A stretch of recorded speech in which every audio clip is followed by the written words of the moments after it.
Good afternoon and welcome back to the virtual event space here on B&H's channel.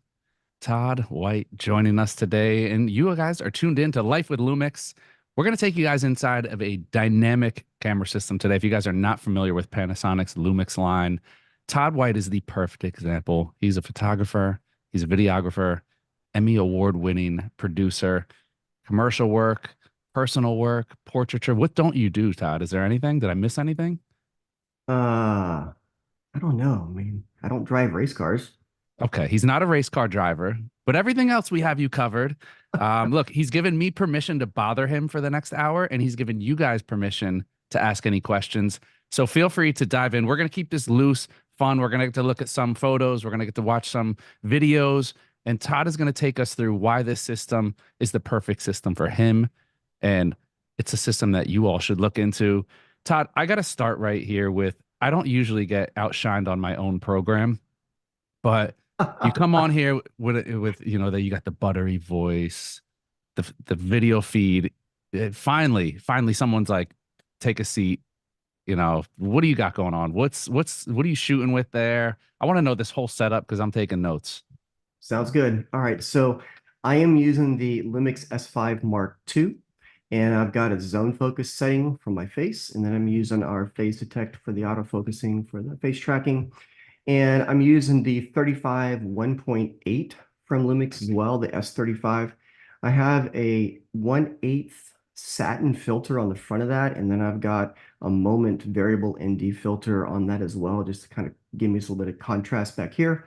And then I'm using the Rode NT USB microphone going into the A10 Mini Pro. And that's why it's called Life with Lumix and not Life with Derek, because you're whooping me right now, man. It looks so good. It's like you logged on and I'm like, just staring. I'm like, wow, I think I'm just going to do full screen and let you do your thing. So let's start from the beginning, Todd. I mean, Okay. what got you into photo, video? Which is the dynamic or the dominant of the two that you like, and what ultimately brought you to Lumix system? Let me kind of go back a little bit because this whole thing is a second career for me. So photography was a hobby back in the 80s when I was going through like high school and college and stuff like that. And I actually did 26 years in the corporate world working with the tech industry and was doing mergers and acquisitions and blah, blah, blah, and things like that. And just really didn't want to die in a cubicle. So I went on a trip to India with my job, and I was there for about a month, and it just really ignited my passion for photography. And I came back and told my wife, and I was like, something's got to give. I need to be creative. I was getting bored in the corporate life, and just something needed to happen. And an opportunity came up, and I jumped ship from the corporate world and went full time into content creation, mainly starting at photography, and just never looked back since then. Never looked back at all. And it's just been really fun to grow in that and to really flex some creative muscle and to grow through those years. I've been doing this now for about 14 or 15 years full time, and absolutely love it. Absolutely love it. And people are my thing that I love taking photographs of. Not a real big landscape person, really like people. It's the interaction that I love. And on the video side, what happened is I, through luck and chance, was doing a photo shoot for a magazine with the host of a Texas travel show on PBS. And through that photo shoot, we became really good friends. And I joined him on the show doing just photography. And one day I was sitting around watching as the video guys were getting some stuff done. We were running behind, and I was like, someone throw a camera in my hand and let me help out. And that was the introduction into video. Interesting. What was it about video that was it photography? Just we all get bored sometimes, for lack of a better word. We want something more. We want a challenge. Was it that? It was a challenge. It opened up this whole world of obviously of like things that move and how do you capture that, and in photography we try to focus on how do you tell a story in that frame. Now with video, I was like, ooh, I've got like multiple frames to tell the story, and how can I craft that? And what are the best ways to show what's going on? And with a travel show, it just opened up all kinds of opportunities of things to focus on. between, the food aspect, the travel, the people, the things I've done across the state of Texas as far as the opportunities are amazing. And to be able to tell that through video has been really, really fun. Mhm. Now, one of the interesting things, we always we judge people by their gear. We do it. We may not admit to We it, but do. we do it. And whenever I see someone with a Lumix camera, the first thing that goes off in my head is, all right, that person knows what they're doing. It's not just some person that jumped on a hype beast trend, or they just bought whatever camera was handed to them by, Hmm. whoever's on the other side of the counter at the retailer. It shows to me that that person has intent. They're Most of the time, I think we have come especially in the last couple of years, we've come to associate with people who are shooting video, filmmakers, and it's become like that. Okay, that person is legit. I bet they shoot video. I bet they're good at it. They know what they're doing. That's for me as someone who works in the Hmm. industry, and you get to know the strong points of Right. certain camera systems. Am I off? I mean, you're proving me right now, just looking at your feed again. I'm going to keep talking about it for the next hour. But obviously, there's something to the system, right? I think technology's gotten to a point where, the bar is high across the board, It is. but there's certain things where you have to have, and there's certain systems that just really check the box on some of these key points. What is it for you about the Lumix system? There's a lot of things for me. The very first Lumix camera that I ever shot with was the S1R. And for me, when I picked up that camera and was shooting with it, there was just something about the feel, the colors. I love the colors that come out of the Lumix cameras, and both in photo and also in video. And for me, I will tell you that I shoot everything in Vlog, and just the process, and I've become very accustomed to it. I just love bringing the colors back to life and how rich they are and how real they look. And I'm not just hyping them by saying that. I'm being real about that. That just it's one of the easier color grading cameras that I've ever worked with, and that excites me, and I like it a lot. And then for me, it's just I feel confident whenever I'm shooting with these cameras. From the S1R, being able to shoot and get, incredibly high megapixel images that I can use with my jewelry clients and some portrait work that I was doing, to now working with the S5 II and the S5 IIX systems. Same thing, just the photos, the color, the ease of the system. I mean, there's all kinds of things I could go into loving about it, but that's like a high level. I mean, if you have more, ask me. I can give you more. Oh, we have time to dive in, and I do want to take this time to say, because you did mention the S5 Mark II and the S5 Mark IIX Yep. systems, and I know that you're going to be talking about the 85 millimeter Hmm. lens. So I do want to throw it out that they have a wonderful promotion going on right now, free 85 millimeter, which is a $600 value. That's the S85. Did I get it right? Is the S85? Yep. Okay. And that is free with any S5 Mark II or S5 Mark IIX camera, plus a $200 off on either camera. We all like getting money off. So you can head to B&H if you want, this is the better option. Come out to WPPI. It's Las Hmm. Vegas. I think they're marketing it as a spring break for photographers this year. So stop by the Panasonic, or the Panasonic table at the Love it. B&H booth. You can see the S5 Mark II and the X and the new 100 millimeter macro, and the just announced compact travel lens, the 28 to 200. So we have a lot going on there. I know I just threw it all out there, but Vegas, promotion, lenses, B&H booth. It's pretty much everything right there. All right. We got all that all out of the way. The 85. I want to talk about that because lens choice is so huge. And Hmm. especially for what you do, I know people, when you say people, automatically I'm thinking portrait lens. 85, is that the ultimate go-to for you and what you do? I love the 85, and I know that there'll be some people that may, disagree with this, but for me, whenever I'm shooting portraits, I want to feel connected to the person that I'm working with.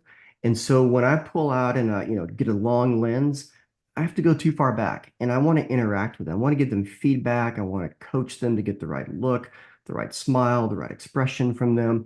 And so for me, I really go to the 85 for my portrait lens of choice. That's where I usually sit.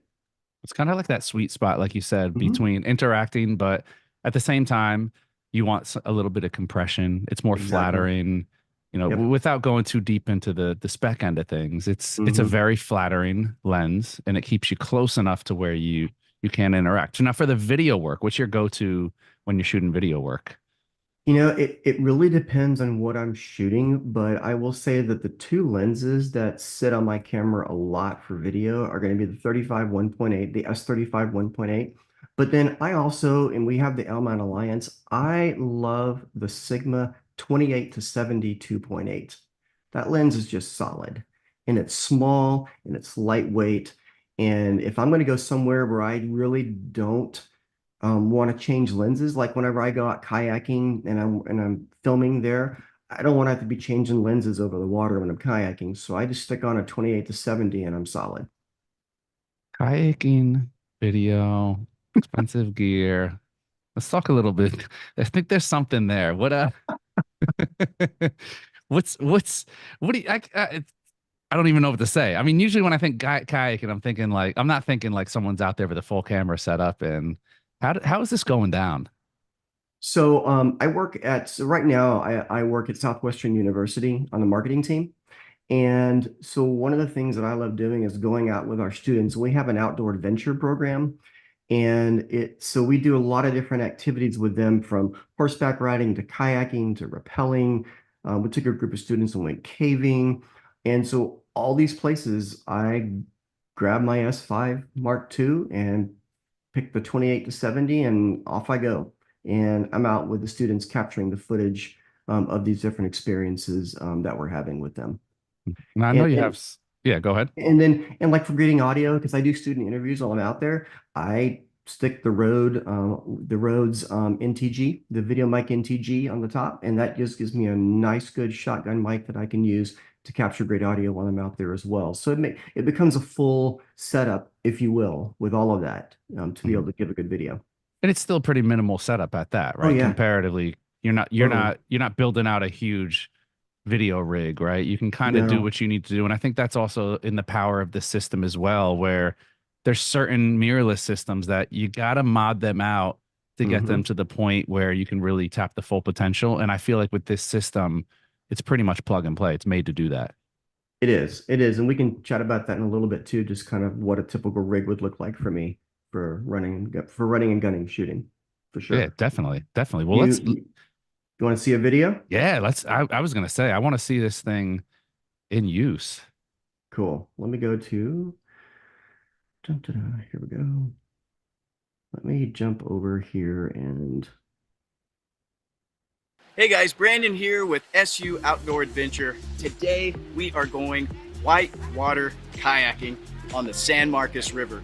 This is the best place in Texas if you want to go kayaking, and today we have a beautiful day. So we're going to show you what we got.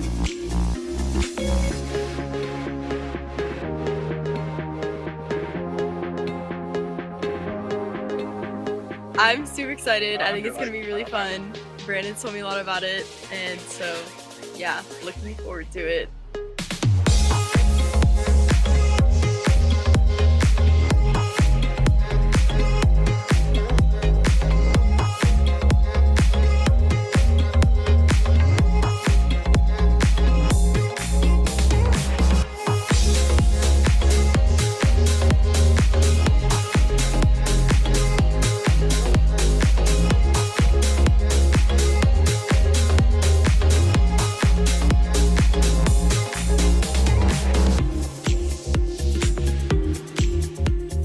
Today we're on the infamous San Marcos River, but I think Mr. Bargo's a pretty good guide. We haven't lost anyone yet, so I think we'll be able to make it. I'm really excited so far. It's been like really fun. The rapids have been great, and I think the main thing that you need in a outdoor adventure is a good attitude about it, because you really get what you put into it.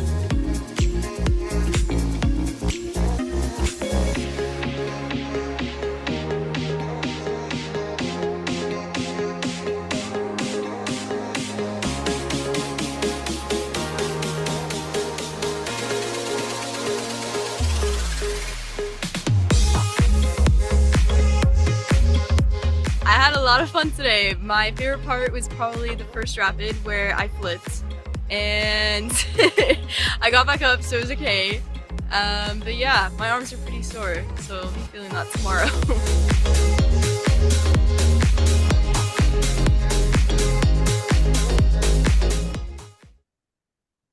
You know what jumped out to me there Mhm. is, you know, when you were talking about the color earlier, I was thinking like it's just a nice, natural, clean picture. It Mhm. looked like you had horrible natural light to work with. Like it looked like that like high sun, It was. and you pulled out. I mean, even with an ND filter, it's still the camera's got to do a lot of work, even with an ND. What was your setup like? How are you working with that? So for me, that was using I used the moment filters on that, and I probably was running the 6 to 9 stop and probably sitting right around 6 to 7 on that. 28 to 70, 2.8, shot most of that wide open. I just like that wide open look. And with our cameras, I really like the dynamic range that I have with that. So I've got like 15 stops of dynamic range that I can play with. So I know for me, when I'm looking like at a limit spot meter in the camera, that I can get into the +2, +2.5, and I know with confidence I'm going to be able to pull that back down, especially shooting in vlog. I'm going to be able to adjust that and get what I need back out of the image itself. When I'm running and shooting, I'm usually with a small rig cage on my camera, and I've got a side handle and a top handle and the microphone on there, and that's pretty much what I take. I don't want to lug a lot of stuff in a kayak where I could drop it off, and lose How are it. you, dude? I can't even. I'm in a kayak and I don't even have a camera, and I'm like falling over. How are you? What are you like? Are you tethering yourself, like locking in? What are you doing? How are you keeping No, still? no, all of that is, with our in-body stabilization, and it's known, Lumix is some of the best in-body stabilization. Um, it it just takes care of itself. I don't ever really think about it at all whenever I'm filming. I just know I'm going to get a good image out of it. And I will say this too for myself. I have worked back on our show about just getting nice, smooth shots and not using a tripod the majority of the time. It's funny, even the editors on our show would have to add a little bit of natural camera shake back into my footage because it was just so smooth in my pans and Dude, tilts. So you take that and combine that with our in-body stabilization, and it's solid. you know And it's I'm not tethered at all. I'm kayaking myself. I'm like wow. scramble, get ahead, catch up, shoot, scramble, get ahead. It's fun. That's insane. It's funny until you. I'm glad because we got Sam. Oh yes, on YouTube, thinking the same thing. It didn't hit me. I was waiting. That's why I asked about your setup. I'm waiting to hear about the gimbal. Nope. I've used a lot of cameras with stabilization, and it's like, okay, you get stabilization to a point. It's not a Mhm. cure-all. It's definitely not like it's not a No. magic wand that you wave. You're on the water. It's not even like you're just sitting on a calm pond. That's why I like to see the video because you can talk about specs all day, but just to see that, that's pretty impressive for stabilization. I mean, most people stabilization is working. You're like you said, you're just handheld on the street. You're kind of getting a shot, and Right. it's balancing it out. But that's kind of ridiculous. Once again, like I said, I don't think twice about it. I just go. I'm too busy filming. I need Mm. stuff that works. I'm gonna have to talk to Lumix Brad because he's never put me onto this. I mean, all these things, all this time I've known him, he's not. Wow, that's some stabilization that really you don't think action, you think all different types of setups, or really not just taking a little minimal setup. And I think that's one of the drawbacks to using some of the minimal setups is you just get Hmm. unusable footage for doing Yeah. anything other than talking head. Hmm. Yep. Mm, But it comes with practice too. It's knowing, and there's the embodied stabilization, which works amazing, and there's also just knowing how to work it, mm, how to move. One of the things I teach video boot camps here in Austin at the local camera store, and it's it teach people, the more points of contact to the body when you're filming, the more stable your footage is going to be. Don't stick it way out here and expect to get perfect, stabilization either. Know how to work the tool and use it. mhm. Are you going in mind? Are you approaching video from when you're taking videos like that? How Mhm. much pre-planning is going in? Do you have shots in mind? Are you storyboarding anything out? Or are you kind of just getting lost in the moment and trusting instincts? I'm getting lost in the moment and trust and instincts. I mean, when I go kayaking with the students, I can't storyboard that out. Mhm. So I go and start capturing what's there in the moment as it's happening and as it's unfolding. It's always the little details, like when the one kid was talking, and even the bump, you can hear the knock Yeah. of the bump in, and it's like just little stuff like that that really it makes it real. And I Mhm. think going back to the whole stabilization thing, the whole point is for stuff to not be recognizable. We know Right. camera shake. I love when you said they had to add some camera shake back in because a lot of people think, well, no, if there's any shake at all, it's bad. And it's like, no, camera shake makes it Mm. natural.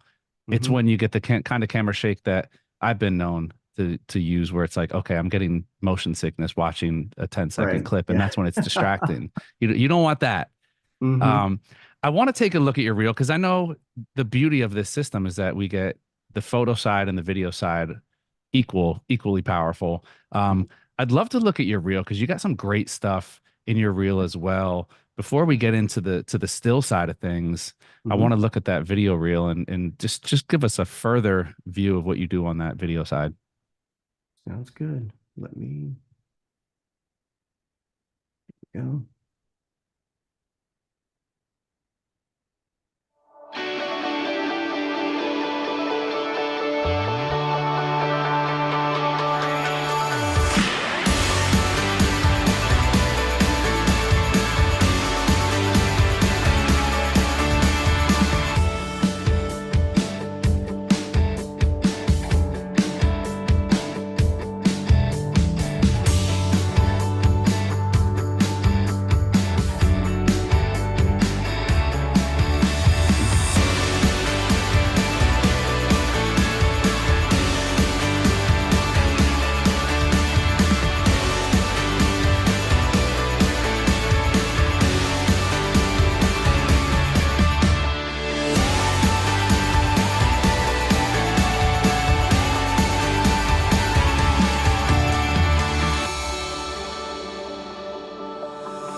Awesome. And Danny, if we could drop that link, obviously Zoom will always be Zoom. So if you guys want to see that in full unadulterated quality as it's meant to be seen, we'll drop the link there so you guys can watch it without Zoom bandwidth restrictions.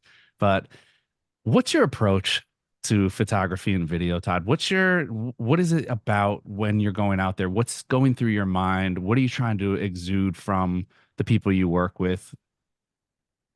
It depends on the shoot, but for example, when I'm working with our students at Southwestern, I am really trying to make a connection to the students, their experience, the personalities, um, and capturing those candid moments of what's going on. For example, we took a group of students caving last year, and it was just really cool to see them even talk a little bit about how they were claustrophobic and going down into a cave and experiencing that terrified them, but they overcame that. And so it's capturing those little vignettes and those little moments for me that are special. And those are things that I can't say, oh, hold on, can we redo a retake on that? I got to get it right the first time when they're sharing that with me. Um, and then also I do a lot of hybrid shooting. The majority of what I do is hybrid. So for me, it's having the right setup to be able to switch back and forth and be thinking as I'm shooting, oh, that'd be a great still. Oh, that's going to be my YouTube thumbnail. Oh, I need that to be able to use to promote the next adventure trip, or oh, that's going to be a great shot for that student that they can share with their parents. Whatever it might be, it's being on and thinking through that process when it comes to something like working with the students. When it comes to clients, we've done some preliminary work and we've thought through what we need on the photo side and also the video side. And so there's a shot list that's present that we work off of to be able to get both of those pieces of content. And a lot of time for me, when we're shooting down like on the streets of Austin, um, I don't have the luxury of bringing a cart and a bunch of stuff. So there's a lot of times I'm grabbing one camera and I just know that I'm going to be able to get photo and video from that same camera that I can use across the board for my client deliverables. Mm. Yeah, that hybrid approach now, it's everything. I think I'm pretty sure you see it in your commercial work. Probably, what would you say, 85-90% are asking for both, or is it skewed in any Oh, direction no, for it's up to that point of 85-90%. Usually the call is, hey, can you get some video for us and some photos? okay. Roll the clock back a few years ago and it was, can you get photos and can we get a few video clips? And so Hmm. it's switched. What about nuances? Is there any other nuances to the system that really, I mean, I know everybody has their own little things that matter to them. Some people are autofocus people. Some people like Mhm. ergonomics. What are the nuances of the system that matter to you? Right off the top, there's 3 to 4 things that come to mind.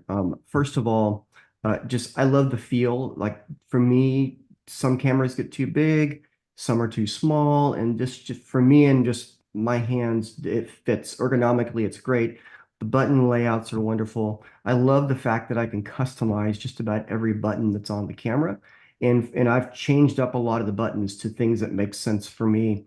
And so that I like to have that option.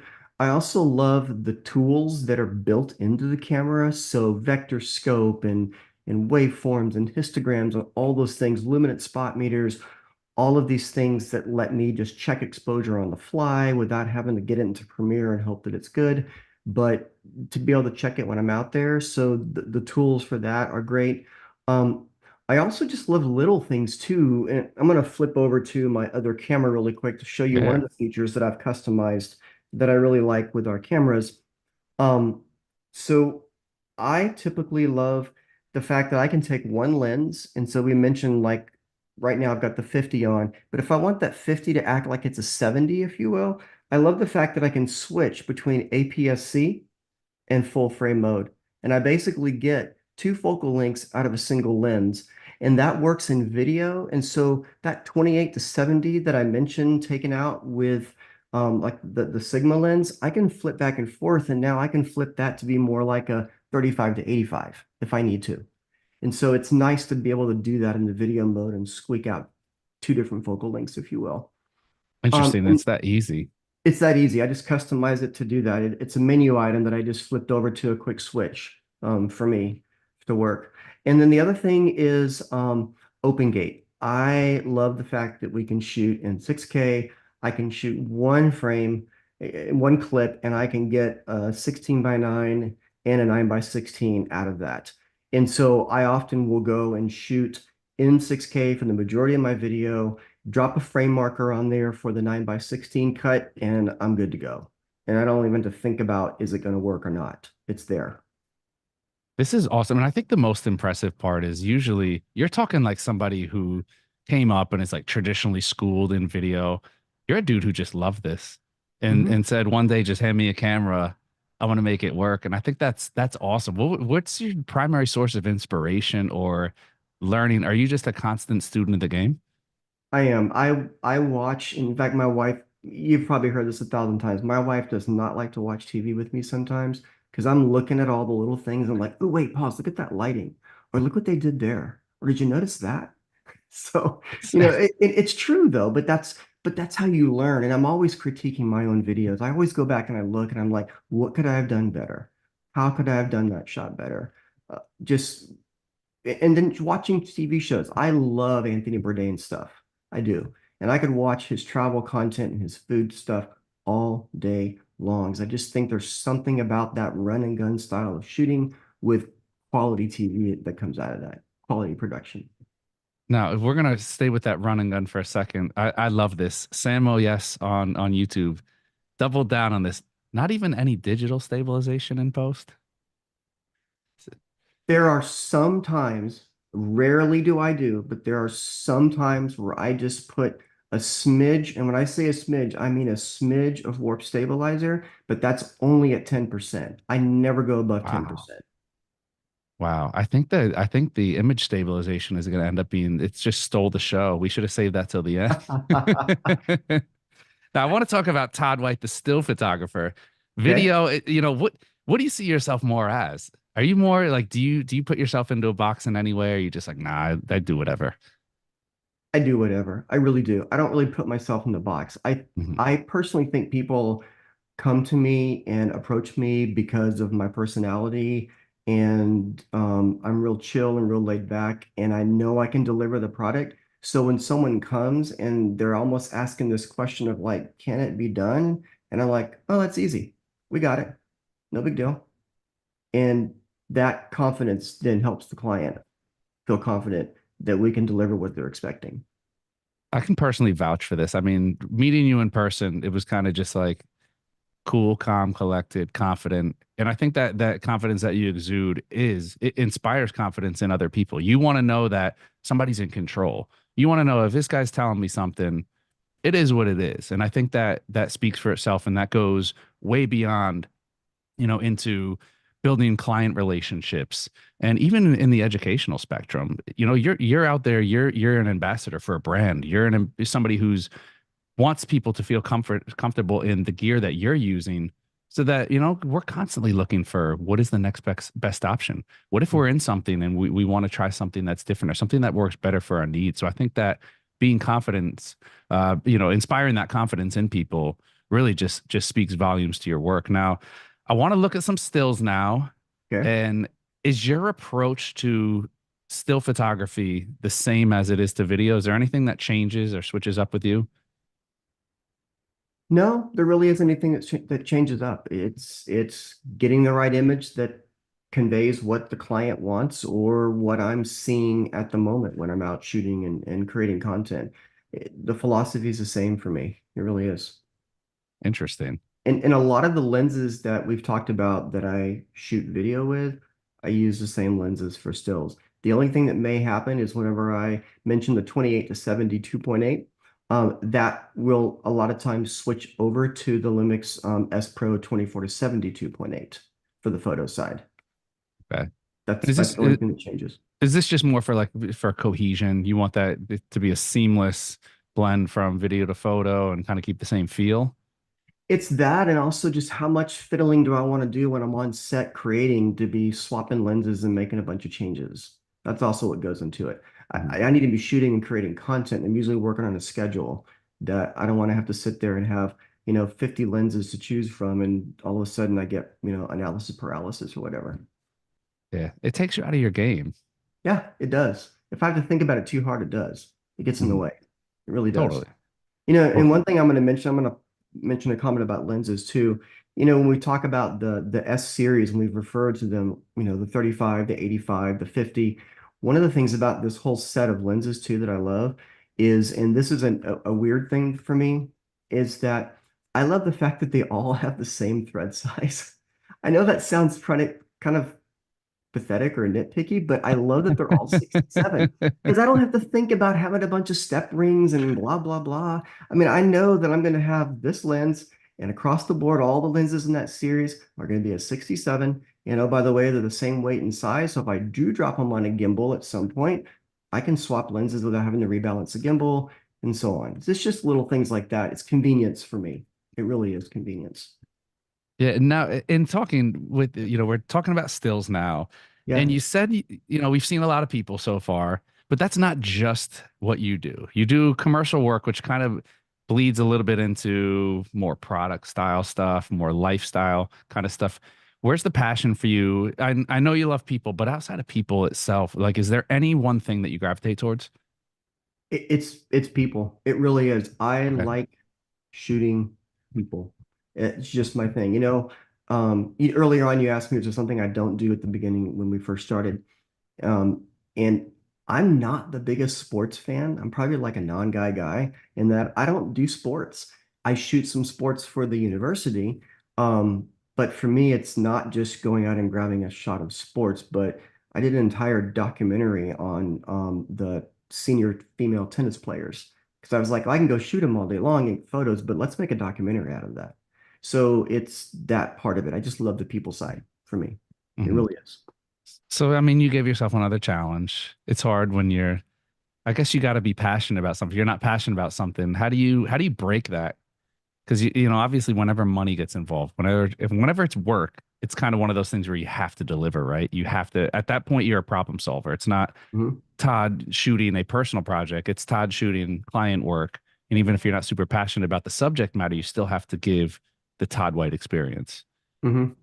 Well, you know, with the university, that's my full-time gig. So that part, I have developed relationships to be able to shoot with the students. But also, I'll just be honest and tell you, um, I've been blessed where I'm at. And so I do get to pick the clients that I say yes to and I get to choose the ones that interest me and the ones that I find a connection with or a passion about. I really do get to pick that. And so I'm blessed to be where I'm at that I can do that. That's a great thing. It's like that level of trust where you've kind of asserted yourself that this is what I do, this is my style, this is the kind of work that you can come to expect, and Hmm. that gives you a little more breathing room. Is that the same on a lot of the commercial side of things? How much are you kind of given a list of demands, for lack of a better term, and how much is it, hey, this is the general idea, this is the picture, this is where we want to go, general direction, you do your thing. I have a few clients that have a very specific list of shots and have a creative director on set that I work with, and we get the shots that we need. I have a lot of clients that say, I've seen your work, love what you do. Here's what I'd like. Here's the style that I would like. Now go do your thing. And that's the kind of client that I love to work with. It's that trust. You want somebody that is hiring you for what you do, has that trust instilled in you. It's the best way. You're a people person. What is your way for kind of disarming people and getting the best out of them? A lot of the people you're working with, look, you're working with students. I know there's the commercial side. It's easier when you're working with professional models and actors and people who are used to being in front of a camera. How do you get the best out of somebody who's not used to being in front of a camera? I mean, that video there, it's like you're taking just, these are students. They're not really coached in any way. They're giving you, but at the same time, if they don't, I want to say cooperate, but if you have some people who are more dynamic on camera and some who aren't, Mhm. but at the end of the day, that ultimately affects the final product. You still want to give a Yes. final product that doesn't look like Todd just went out there with a camera and caught a bunch of college kids off guard and it's deer Right, in right. headlights. How do Mhm. you manage that? How do you work with regular, I guess for lack of a better term, regular, us regular people out there? You know, for me, it's a lot about relationship. That's the key thing for me is relationships. So very rarely do I just go up to a student and point a camera and start shooting. I have spent some time wandering through campus, going into the dining area and having lunch with the students and showing up to events and learning their names and it's relationship for me. That's like one of the biggest things I would say if people ask me about success is the relationship side. Even with my clients, I don't just show up to a place and start shooting. We have a relationship. Even with the models, I show up way earlier than my call time needs to be because I can sit while they're having hair and makeup done and ask them, hey, how was your morning? What's your favorite movie? And just get to know them. So then that interaction that we have on camera then has a base to it. And then there's some give and take there. Mhm. Do you prefer us regular people or celebrities, or who's the easiest to work with, or who do you feel most at ease working with? Um, I think for me, it's a mix between some of the models I work with because in the Austin community, the model community is fairly small. And so I've worked with them for many, many years and there's relationship. And then I Mhm. like the students. I like shooting just people. That's my I just people. I love People. that. You're passionate about it. And it Yeah. comes through in your work. Dan, I'm gonna have Danny's dropping have him drop your website there. I don't know if he's dropped it already. Because I looked through your website and it's funny. Once you said the colors, I'm a big color person. And again, Mhm. nuances. It's what Mhm. matters to particular people. I love color reproduction. I'm really big on I want that image to look, it just has to have a certain look to it. And Mhm. it has to be gradable. You said earlier about the color grading, and I want to Mhm. go back to that for a minute because not all color profiles and not all systems are created the same as far as how they handle color. And some it's Mhm. easier to really get all of that out of there. Yep. Did I hear correct? Did you say you shoot on the brighter side of things, or was I hearing wrong? No, I How do you? do. I do. So Okay. for whenever I'm doing video and I shoot in vlog, I always overexpose just a little on that, knowing that I can pull that back because I don't want to get the shadows too muddy. Okay. Interesting. I always love hearing what people's take is. If I like your work, I always like to hear number one what your philosophy is, how you go into it, how you approach it, because I think that's so important, and that's what leads into your style and your look.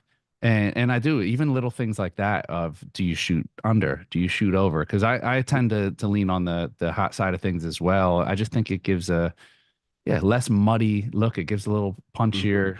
And with the dynamic range now, I mean, 15 stops dynamic range is pretty crazy. That kind of gives you a lot of latitude to do what It you need to does. do. It does. Um, but that was something that jumped out in, in looking through your portfolio on your website. We're dropping the link there. Some of the stuff is not kosher for our family program, but it's beautiful work nonetheless. So I did want to share that with everybody. Go check out these portraits. And I want to know where you're going. What's next? I mean, whenever somebody loves challenges and loves venturing into territories unknown, those are the type of people that they're never satisfied. They always want to keep pushing Mhm. the envelope. Is that where you're at? Are you going to push the envelope? Do you have your eyes set on anything in the future that's going to take you to new heights? Um, I'm always looking for new opportunities with my freelance work, but I've only been working at the university now for just a little over a year. And what I love about that for me and why it's satisfying where I need to be right now with my creativity is because, every year we get a fresh batch of students that come in. That's a whole new set of personalities, a whole new set of student experiences to capture. And some of the programs that we're doing, like the adventure programs that I mentioned, those keep changing throughout the year. I didn't get to go on the trip, just wasn't working to the schedule, but we had a group of students, like 13 of them just got back from climbing Mount Kilimanjaro. So there's new opportunities that are out there and available. And for me, that's what my passion is. And then with my commercial clients, I've got a few clients that I work with that because I tend to lean into the fashion industry, then that changes as well. There's new designs, new ways of shooting, new styles of shooting and clothes and so on and so forth. And that changes also. And that's one thing is I work with the school and shoot with students, but then I love the fashion side of the world too. And I've had the privilege to work with some project laneway designers and it's always fun to be on that edgier side, if you will. Oh, totally. It gives you, it's like the variety is the spice of life, and you have It is. the more inspirational side working with students. There's something about mentoring because whether you realize it or not, you're influencing them. And this might be something we're looking at like, wow, that's kind of cool. Mhm. Todd's got a job where he's out here just hanging out, kayaking with the camera and creating content, and he's paying bills with it, which I think is super cool. Now, do you get to shape kind of the face of what you guys are doing at the school? Is it kind of like, are you just filming content that's fitting into whatever the plan is, or do you kind of had a hand? I mean, I guess you would, whether or not it's your explicit job to like, hey, Todd, you're shaping, this is what the visual side of things is, but you're putting your stamp on it through your work. But how much of, Mhm. of that goes to you of like, hey, you're the face of what we put out there on social media, what our whole media department is. How much of that is on your shoulders? The stuff that I shoot that's on the video side, the stories that I tell, I go do my thing. I decide how that gets shot. I decide, what lens, where I want to shoot, how do I want to light it. I get to decide how I want to tell that story. All of that falls with me. There are some general branding guidelines that I need to stay with, and the overall story of the Southwestern experience. But outside of that, I go do what I do and decide what stories I'm going to chase down and where I think the value is. Man, you got it made. That's awesome. I mean, It's it's kind fun. of just like, hey, you got to fit in between these parameters, but do your thing, find the stories. You kind of get to decide what is going to be the visual representation of this school, which is awesome. Now, I'm going to bring it back to tech. We had a question come in from YouTube. Yep. Have you worked with other log profiles? If so, how does Vlog compare to something like Slog or Clog? I have worked with other log profiles, and this is going to go back to the comment that I made early on, which is it's just easy to work with. I'm not having to overcome a color shift in either direction I'm not having to try to work within limits of exposure where things start to fall apart. To me, working with Vlog has just been, for me, it's the easiest of the log profiles that I've worked with. And it it just works. I just know. I mean, my process, I pull the footage in, I use a conversion LUT to bring it over to Rec 709.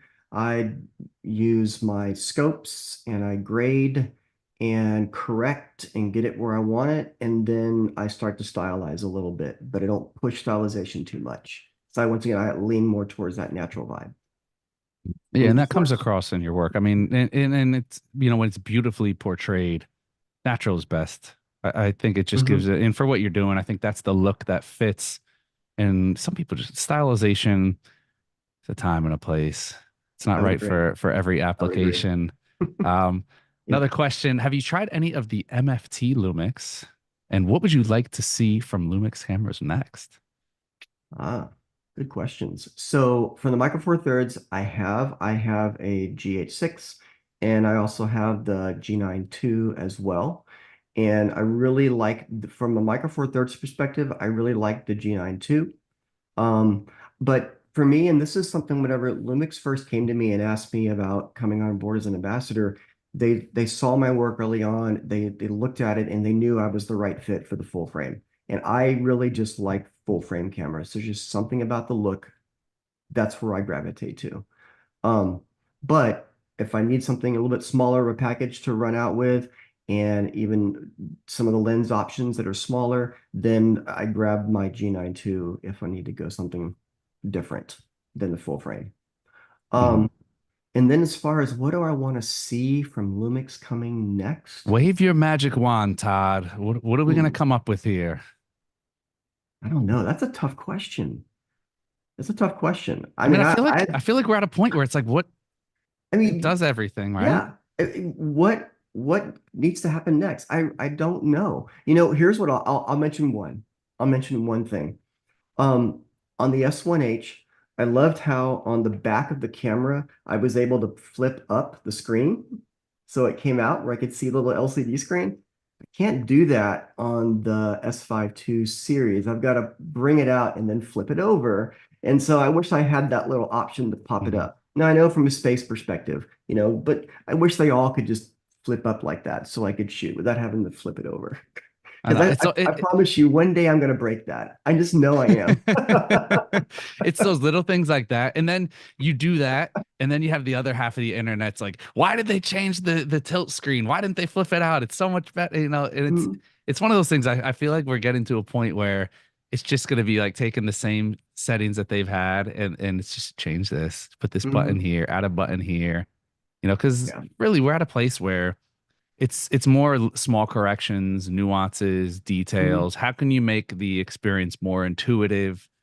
Right. Technology is getting to a point where, short of like a camera that cooks us breakfast and irons our clothes, we're getting to like the end of the road. As who knows? Maybe I'm wrong. Maybe Exactly. who knows what they'll come out with next? But I feel like Mhm. detail wise, it's little things, but that's what makes you fall in love with the system, right? Is Mhm. the little things. Yeah. No, I get it. I get it. You know? You put me on the spot for that, and I don't really have anything that I'm just like going, oh, got to do this. That's So, good. I'm sure somewhere in Panasonic headquarters, they're like, yeah, good. We did a good job. On the spot or not, that's what you want. Another yeah. question from YouTube. Todd spoke a lot about work in photography and videography. I wonder if he spends a lot of time in any personal creative work. Well, do you? What's Todd's personal projects look like? I do, and I really love doing um, just grabbing a friend and going and shooting portraits. I love shooting downtown on the streets of Austin and just get kind of that. And I'm going to use this word like the dirty frames where it's not perfect. Like I'm shooting someone across the street and cars are going by and it's a blurred mess, but there's a moment that gets captured. I like that kind of stuff and going and exploring and I love food. And so, pardon me for saying this, but sometimes I just go do work for free because I just want to do it. Like I want to go out and go to a restaurant and get a free meal out of it. And I'm like, hey, I'll make a cool video of you fixing that. I love It, that. it just works. But for me, what it allows me to do is it also becomes a playground to try and test new things to see if it's going to end up in my usual workflow, in the normal workflow. Because I really can't go take a risk. I do sometimes, but I really can't go take a risk on some of the shoots that I do and be like, huh, let's try this instead. When it's a one-time thing, I can get the shot. So I go play a lot and Mhm. practice and learn and then apply if it works. It's just kind of keeping the wheels greased and Hmm. the creativity flowing. It's funny, I'm glad you brought the food up because I was going to mention it, but I never know if I'm putting my foot in my mouth and it's like, no, I don't want to talk about my food photography. I want to talk about people and video. And but I noticed it on there, and you have an eye Hmm. for it. Food's not easy to shoot. It's something that's difficult. It's very different from people. So I wouldn't have pictured you liking photographing food. What is it about the food? Is it just you love food and you appreciate something that is pretty I or looks do. I good? love food. I love things that are pretty. Um, yeah, it's mainly it. I like food, and so it's fun to photograph it. But also for me, what I try to do sometimes is I also try to look at it and say, how can I shoot this just a little bit different? Everybody shoots it a certain way. What can I do that's a little bit different? And there was a little bit of a time frame where I shot some real estate. Don't like it. It's not my thing. But I kept having one client come back to me because they said, you shot this commercial property like a portrait photographer, and you had a different eye, and that's what I like because it became stylized by your vision and how you saw it. And so he kept asking me twice. I just can't do it anymore. But it was that. It's that piece. So I got a couple apartments over here if you want to. I I don't blame you on that. It's just something where it's like, no, Mhm. properties, no, real estate. But I love that. And that just kind of speaks to who you are as a person and what drives you. It's that passion that comes through in your work and having the versatility in a camera system that matches that passion and Mhm. allows you to do what you do. So many times now we see photographers that are shooting three different systems. And why are they shooting three different systems? Because each system gives them something that another system's lacking for a certain part Mhm. of their work or for a certain piece of their identity as a photographer or videographer or filmmaker. Mhm. And I think that, whoa, frog in my throat here. I think that is, I think that's the beauty of that system is it allows Todd White to be Todd White, and Todd White doesn't have to look anywhere else. And the less you have to focus on the gear, the more you can focus on what you're creating, where your passion is. One of the things I love, and we go back to just like rigging things out, it I can take just the simple camera body that I have like here, which is the X. I can take this and shoot stills with it, perfectly happy, 24 megapixels, and it works great. I can go for the video and shoot this just plain. I can drop on handles and top grips and whatever. But even like on the audio side, I can drop an XLR1 adapter that we have, and now I'm going XLR mics into this, or I can drop on a wireless transmitter and receiver like the little Rode wireless system and use that. I can put a shotgun mic. I have all these different options, and it becomes this little Swiss Army knife, if you will, that gets me everything that I really need. And I haven't found myself lacking. It's just knowing how to use the accessories, how to use the tool to get what I need out of it. And I feel like that's such a big sticking point on that system is the upward mobility, right? Hmm. There's a lot of people aren't going to take a job if there's no upward mobility. It doesn't matter how great the job is. If I can't get to that next level, Hmm. and I think the same goes for gear. Even if I'm right here, I know that a year from now I might be up here. And Right. if there's a ceiling on my camera system, so even stuff like that, that XLR being able to adapt XLR is huge. It might not be huge to someone who's just creating content here and there Hmm. for, the family or to post on social media. But what if you get really into this thing and you want to take it to another level or take on a more professional job or you could even get that one gig? Everybody has that one gig that just breaks their whole gear cabinet. That's like, oh man, I said yes, and I don't have the gear to handle this. Having that system that is made to shoot bigger productions, something that is made to shoot at a more elevated level. I think that's one of the things that's so great because you can do all the stuff under it. That's not a problem. But Mhm. can you get to this level up here? Right. And even something as small that I haven't even mentioned, but it's a big deal, like 4 channels of audio on these cameras. So that's another big deal as well. And they're all separated too. So that's cool to be able to bring in 4 different sources of audio and duck and mix and have separate channels to work with inside of Premiere. So there's just, it's flexibility. Do I use 4 channels all the time? No, but I have the option.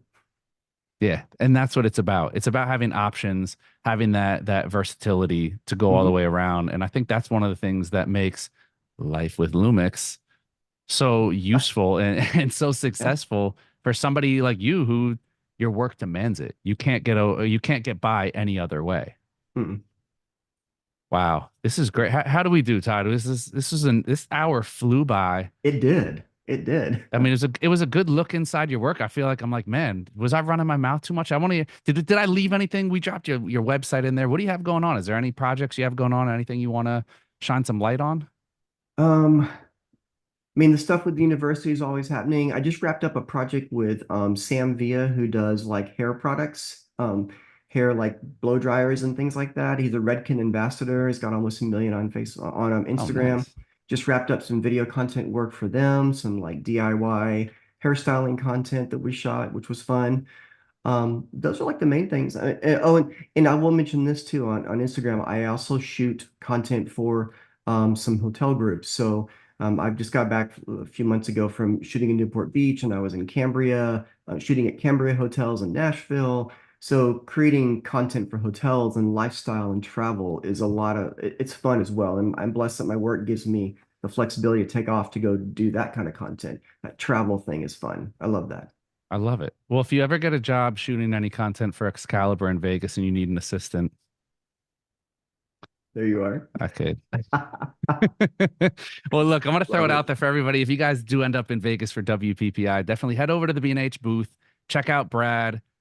First of all, you're gonna have a blast hanging out with Brad, but he can get you more caught up to speed on the Lumix system. Some great promotions going on. We dropped Todd's website in there for you guys to check out his work. Todd, I'd love to have you back on one day just to let Yeah. you chop it up in Premiere or whatever you use, just and see how you process and how you do your thing and how this system makes everything so much easier for you.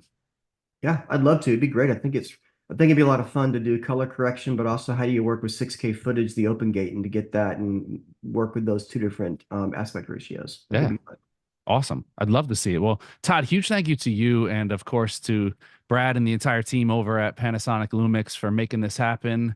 If you guys do have any questions, you want to reach out to Todd on the side, reach out to him, come stop by and see us at WPPI if you're going to be out there. You might get lucky and have a me sighting depending on my work schedule. So we'll see about that or unlucky. Depends how you slice it. But Todd, huge thank you to you, Brad, the Thank rest you. of the team. Appreciate it.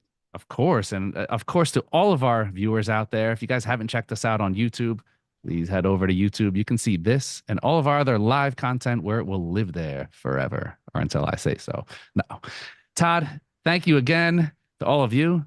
Thank you. you. Keep working on your skills. That's what we do here. Free education. But that is all we have for today. Another round of the B&H virtual event space in the books. Catch y'all next time.